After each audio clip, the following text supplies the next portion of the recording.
O Senhor esteja convosco. Ele está no meio de nós. Proclamação do Evangelho de nosso Senhor Jesus Cristo, segundo Lucas. Naqueles dias, Maria partiu para a região montanhosa, dirigindo-se apressadamente a uma cidade da Judéia. Entrou na casa de Zacarias e cumprimentou Isabel. Quando Isabel ouviu a saudação de Maria, a criança pulou no seu ventre, e Isabel ficou cheia do Espírito Santo. Com um grande grito exclamou: Bendita és tu entre as mulheres, e bendito é o fruto do teu ventre. Como posso merecer que a mãe do meu Senhor me venha visitar? Logo que a tua saudação chegou aos meus ouvidos, a criança pulou de alegria no meu ventre. Bem-aventurada aquela que acreditou, porque será cumprido o que o Senhor lhe prometeu. Então Maria disse: A minha alma engrandece o Senhor, e o meu espírito se alegra em Deus meu Salvador, porque olhou para a humildade de sua serva. Doravante, todas as gerações me chamarão de bem-aventurada, porque o Todo-Poderoso fez grandes coisas em meu favor. O seu nome é santo, e a sua misericórdia se estende de geração em geração a todos os que os respeitam. Ele mostrou a força de seu braço, dispersou os soberbos de coração, derrubou do trono os poderosos e elevou os humildes. Encheu de bens os famintos e despediu os ricos de mãos vazias. Socorreu Israel, seu servo, lembrando-se de sua misericórdia, conforme prometera aos nossos pais, em favor de Abraão e de sua descendência para sempre. Maria ficou 3 meses com Isabel, depois voltou para casa. Palavra da salvação. Glória a vós, Senhor. Que as palavras do Santo Evangelho perdoem os nossos pecados. Amém. Amém. Hoje nós estamos celebrando na igreja no Brasil o dia da Assunção de Nossa Senhora, que celebra-se no dia 15, dia 15 de agosto, mas que a igreja no Brasil transfere para o domingo, por ser uma solenidade, uma festa importante, uma missa de preceito. E assim já se cumpre o domingo de preceito e também se cumpre a missa mariana da Assunção de Maria, que é levada ao céu de corpo e alma. Esse é o dogma da igreja, A ideia de que Maria subiu ao céu de corpo e alma já era uma ideia muito desde o começo do cristianismo. Todos os cristãos sabiam que Maria não tinha pecado, ela tinha sido concebida sem o pecado original e preservada do pecado em vista dos méritos de Jesus, seu filho. Maria tinha que estar pura, ter um ventre puro e santo, para trazer um santo ao mundo, que é Jesus de Nazaré. E por causa disso, como o salário do pecado é a morte, dizia São Paulo, o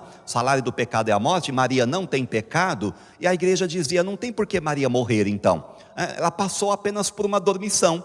Durante todos os séculos, a igreja acreditou dessa maneira. E a gente encontra textos do Oriente, já no século VI, falando da Assunção de Maria, e no século VII aqui no Ocidente, falando da Assunção de Maria, e vai todos os séculos, a igreja não questiona. Mas quando nós passamos pelo século XV, que é o século do humanismo, o homem é o centro do universo, não mais Deus, depois passamos pelo protestantismo do século XVI, depois pelo iluminismo do século XVIII, depois pelo cientificismo do século XIX e pelo tecnicismo do século XX, aí todas essas coisas fizeram com que muitos começassem a duvidar de muitas verdades da fé. Só que os outros dogmas já tinham sido todos declarados. Então a igreja estava tranquila. Mas a partir do século XIX se intensificou muito o ataque à ideia de que Maria tinha subido de corpo e alma ao céu. Por isso que o Papa Pio XII, em 1º de novembro de 1950, declara um dogma de fé para toda a igreja. Ele diz assim: terminada a jornada de Maria na terra, ela foi assunta ao céu de corpo e alma. Pronto, Este é o dogma, o conteúdo do dogma. Não, o Papa se abstém de explicar o como, onde, de que maneira, Ele não quer explicar porque, mesmo que as pessoas questionem, mas ele prefere se abster aquilo que a igreja tem certeza, que terminada a sua jornada na terra, ela subiu ao céu, ela foi assunta ao céu de corpo e alma, né? Não subiu sozinha, foi levada pelos anjos, né?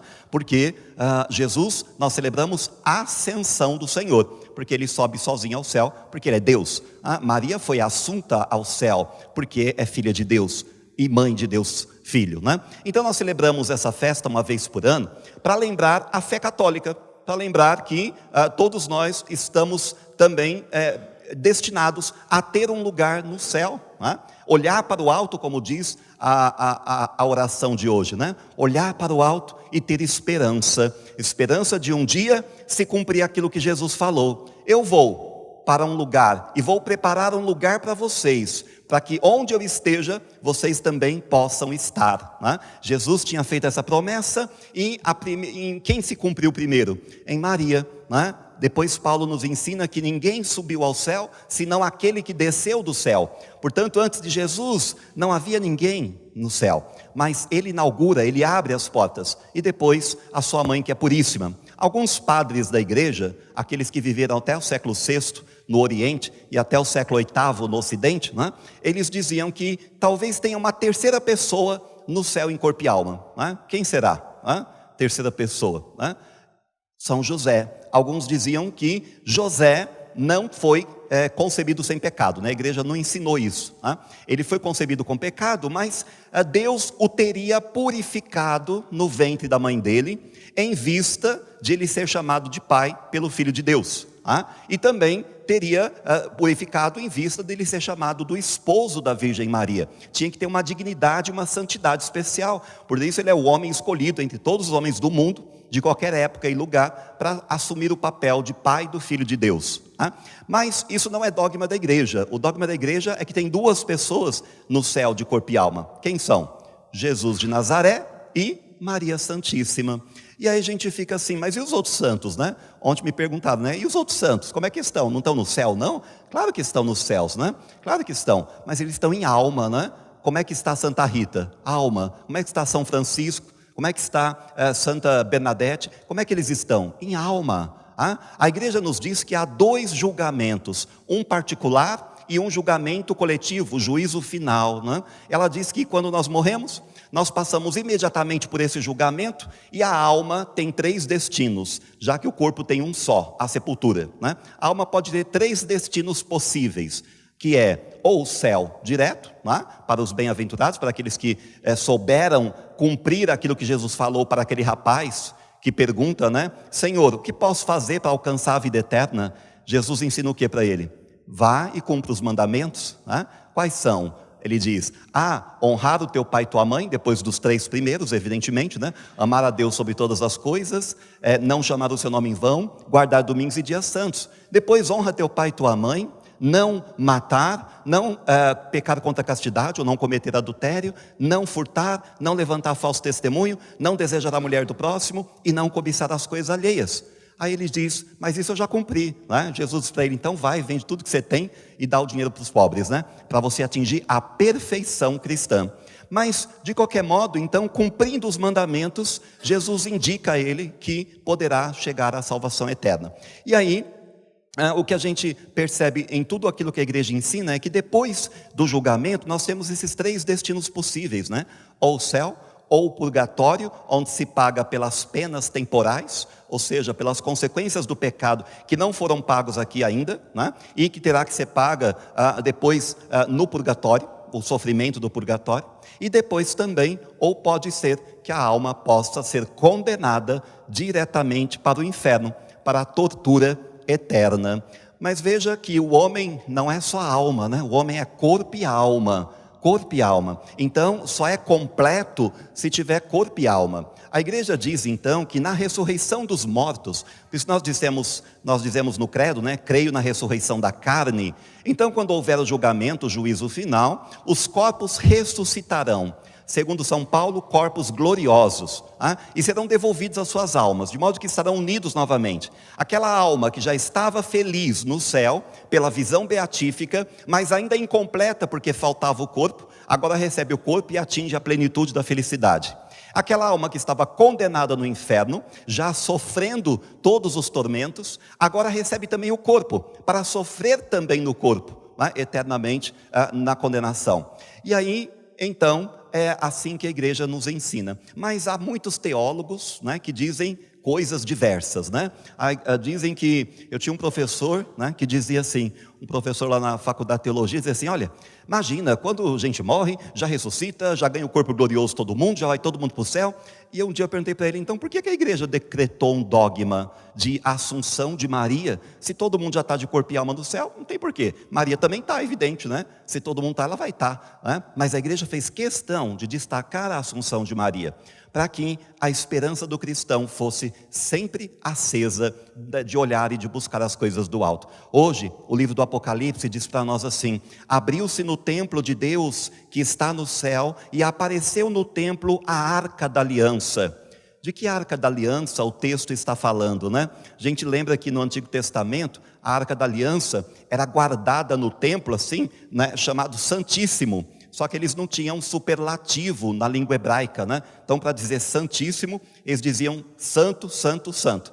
3 vezes santo, né? Então, a Arca da Aliança ficava num lugar reservado, chamado Santo dos Santos. Tinha uma cortina, né, onde ninguém podia ultrapassar para lá, de ser tão santa aquela Arca da Aliança. E o que é que tinha de tão importante naquela arca, para que ela fosse chamada de Santos dos Santos, o Santíssimo, né? Por quê? O que tinha ali? Havia as 2 tábuas da lei, que Moisés tinha recebido de Deus no Monte Sinai, a vara de Arão e o maná que caiu do deserto para alimentar o povo, né? Um pedaço de maná.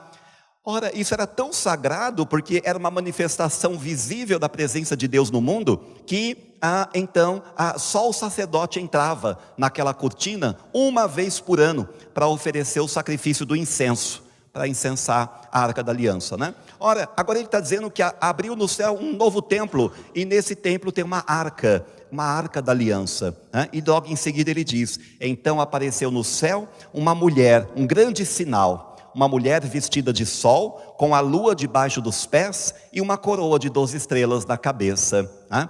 A tradição tem 3 interpretações dessa mulher. Quem é esta mulher vestida de sol, né? Vestida de sol significa que ela tem o esplendor da graça, ela tem aquilo que o Evangelho colocou na boca de Isabel, cheia de graça, né? Aliás, do anjo Gabriel, né? Ave cheia de graça. Então, a tradição diz que pode ser esta mulher, a própria Israel, né? Israel, a nação israelita, que também da qual saiu Jesus. Depois, outra tradição diz que esta mulher poderia ser a própria igreja, né? A igreja é esta mulher vestida de sol, porque ela é santa e santificadora, né? E ela é coroada com a coroa de 12 estrelas, por causa dos 12 apóstolos, e as 12 estrelas, na primeira versão, era por causa das 12 tribos de Israel.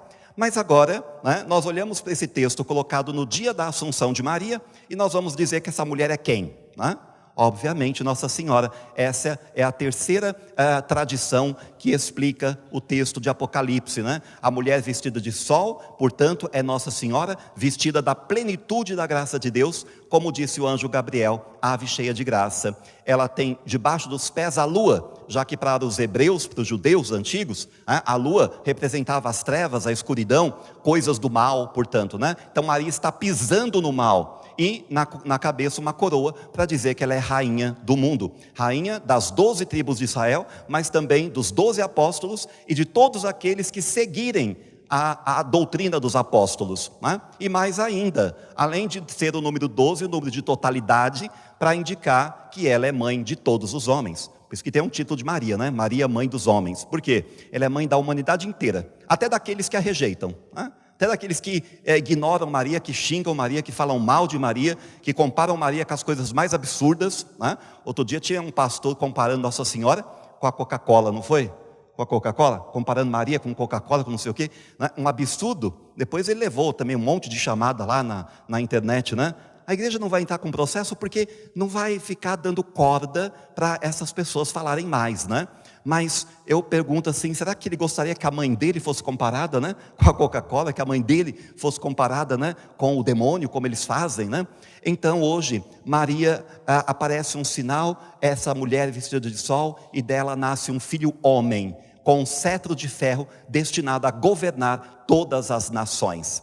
E aí o Evangelho vem nos ensinar quando Maria sai da sua comodidade, atravessa a região montanhosa e vai até a casa de Isabel, porque Isabel está necessitando de ajuda. Isabel é uma mulher de idade, é a prima de Maria, né? Uma mulher de idade, já era considerada estéril, mas agora ficou grávida. Então, logo se pensa que é uma gravidez de risco e ela precisa de ajuda. Maria não fica em casa intercedendo por ela, né? Eu vou ficar intercedendo, viu, Isabel? Você fica aí se virando, que eu fico aqui na minha casa, né, rezando por você. Não, ela põe a mão na massa, ela vai ajudar, ela quer estar presente naquele momento. E ela não vai para ficar um dia não, né? Ela não vai para ficar 2 dias, uma semana apenas, e depois Isabel que se vire. Ela fica 3 meses, ela já estava com 6 meses, ela fica mais 3, significa que ela ficou até o parto. Alguns dizem que ela foi embora justo no momento do parto, né? Não, pelo contrário, para mostrar que Maria quer fazer alguma coisa. E quando ela chega na casa de Zacarias, que é onde Isabel mora, o esposo de Isabel, então se diz sempre a casa do homem, não da mulher, né? Naquele tempo dizia assim, né? Hoje a gente fala, é o nome da mulher, né? Quando a gente vai falar na casa de fulano, aí em vez de falar o nome do marido, fala-se o nome da esposa, né? Naquele tempo se falava o nome do marido. Então, olha, assim que ela entrou na casa de Zacarias e cumprimentou Isabel, Isabel ficou cheia do Espírito Santo, para dizer que onde Maria chega, onde Maria entra, ela leva consigo o seu esposo, que é o Espírito Santo de Deus. Maria, portanto, traz esta presença de Deus, já que ela é filha de Deus Pai, já que ela é mãe de Deus Filho, e já que ela é esposa de Deus Espírito Santo, ela está toda cercada, voltada, repleta da presença da Trindade Santa, né? E então, cumprimenta Isabel e a criança pula no ventre. Qual é o cumprimento? Possivelmente, qual foi o cumprimento que Maria fez a Isabel, né? Os pormenores do Evangelho têm significados, né? O evangelista não coloca por acaso. Por que ele coloca que Maria cumprimentou Isabel, né? E logo a criança chacoalhou no seu ventre, né? Estremeceu. Coloca porque os judeus, em geral, se cumprimentam dizendo que palavra? Todo mundo sabe, né? Shalom, né? Shalom. Shalom, que na nossa tradução para o português fica paz. Mas a palavra paz, para nós, não abarca tudo aquilo que a palavra shalom abarca para o judeu. O judeu entende que quando alguém deseja um shalom para o outro, está desejando um conjunto de todas as bênçãos possíveis de Deus. Uma bênção para a sua família, para o seu trabalho, para a sua saúde, para a sua vida financeira, enfim, é a bênção total de Deus, resumida nessa palavra shalom. E aí a criança pula no ventre de Isabel, Isabel então grita em alta voz: bendita és tu entre as mulheres, e bendito é o fruto do teu ventre. Essas palavras que entraram na Ave Maria, né? E depois ela diz uma frase que não entrou na Ave Maria, mas que devia ter entrado, né? Devia ter entrado, porque é uma frase importantíssima que ela diz em seguida. Ela diz: como posso merecer que a mãe do meu Senhor me venha visitar? Então na boca de Isabel é colocada aquela frase que está dizendo que Maria é mãe do Senhor. O judeu não chama ninguém de Senhor a não ser o próprio Deus. Portanto, Isabel está dizendo que ela é mãe de Deus, de modo muito claro nas Sagradas Escrituras, está ali: como posso merecer que a mãe do meu Senhor me venha visitar? E aí ela diz assim: olha, bem-aventurada és tu, porque vai se cumprir tudo o que Deus te prometeu, E olha que Deus é fiel. Por isso que se Ele prometeu para Maria e cumpriu, e se Ele prometeu para Isabel e cumpriu, se Ele prometeu para Abraão e cumpriu, depois prometeu para Isaac e cumpriu, depois para Jacó, Ele cumpre sempre as suas promessas, e também cumprirá na nossa vida a promessa que nos fez. Na nossa missão, na nossa caminhada, também teremos sempre a assistência do divino, a assistência de Deus conosco, que cumpre aquilo que promete, diferente dos homens, né? Que às vezes não cumprem. Mas depois Maria então canta o seu Magnificat: a minha alma engrandece o Senhor, e o meu espírito se alegra em Deus meu Salvador, porque olhou para a humildade de sua serva. Por isso o Todo-Poderoso fez em mim grandes coisas. Por que o Todo-Poderoso fez grandes coisas em Maria? Porque olhou para a humildade dela. Não só humildade material, porque ela tinha nascido numa vilazinha, numa aldeia chamada Nazaré, que ninguém nem sabia onde era, né? É como quando a gente ouve o nome de uma cidade estranha e a gente fala assim: nossa, onde que fica isso, né? Naquela época os judeus também ouviam falar em Nazaré, eles falavam assim: onde é que fica Nazaré, né? Então é uma cidade sem importância, né? E provavelmente uma moça de 14, 15 anos, muito pobre, né? Mas não era essa a humildade material que o evangelista está colocando. Ele olhou para a humildade da sua serva, ou seja, Deus resiste aos corações soberbos. Às vezes Deus não consegue fazer uma obra nova na vida da pessoa por causa do orgulho, por causa da soberba, da vaidade, não é? A pessoa se acha sempre melhor que todo mundo, superior a todos, e aí não consegue, nem Deus consegue entrar ali, não porque ele não tenha poder, ele tem, ele só não entra porque ele não invade. Ele respeita a liberdade humana, o livre-arbítrio. As pessoas que querem recebê-lo, ele está presente. Mas aquele que se fecha, não conseguirá estar presente Deus ali. Por quê? Porque se fechou para a graça. Por isso que Jesus, no Evangelho de Mateus, coloca no dia do juízo final, as ovelhas de um lado e os cabritos do outro. E para esses, ele diz que ficou o reino da salvação, e para aqueles a condenação eterna. Por quê? Porque alguns não fizeram aquilo que ele pediu. Eu tive sede e não me deste de beber, tive fome e não me deste de comer, eu tive nu e tive preso e não me visitastes, e não me vestistes também. Então tudo isso para dizer que o julgamento final será para separar então justamente o joio do trigo e consumir toda a missão salvífica de Jesus Cristo, que se cumpre sempre naquele que é humilde. Quanto mais, diz assim, um texto, que quanto mais a gente crescer diante dos homens da sociedade humana, se a gente der um passo à frente na evolução humana, a gente tem que dar 2, 3 na humildade, ser humilde como Maria foi. Aí o nosso coração e a nossa vida está aberta para Deus operar nela, assim como Maria, grandes coisas foram feitas na vida dela, na nossa também, e um dia, como ela, subir ao céu e receber também o corpo glorioso, como diz São Paulo. Nossa Senhora do Rosário, São José, rogai por nós. em nome do Pai, e do Filho e do Espírito Santo. Amém.